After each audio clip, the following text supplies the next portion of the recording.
terima kasih. Dengan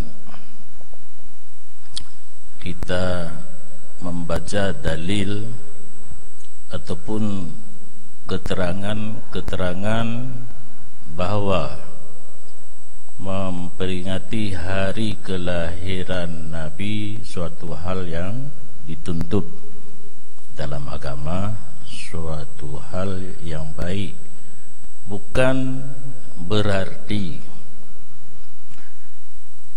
dalam memperingati hari kelahiran Nabi boleh menghalalkan yang haram ataupun mengharamkan yang halal.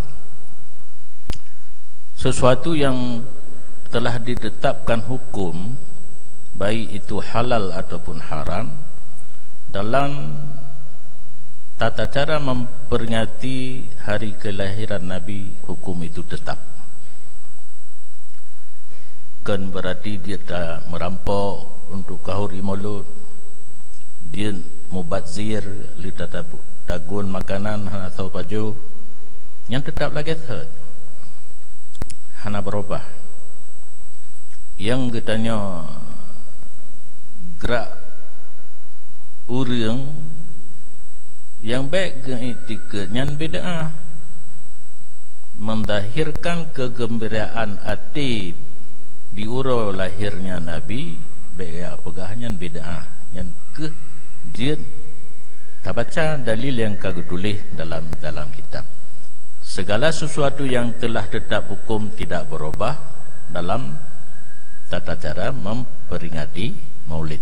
Yang haram tetap haram, yang makruh tetap makruh, yang wajib tetap wajib. Kan berarti orang khauri mulut beri semayang, dia merampok, dia boh-boh makanan, tetap anjir. Jadi tidak mengarah kepada merubah hukum yang telah ada dalam suasana memperingati hari kelahiran Nabi.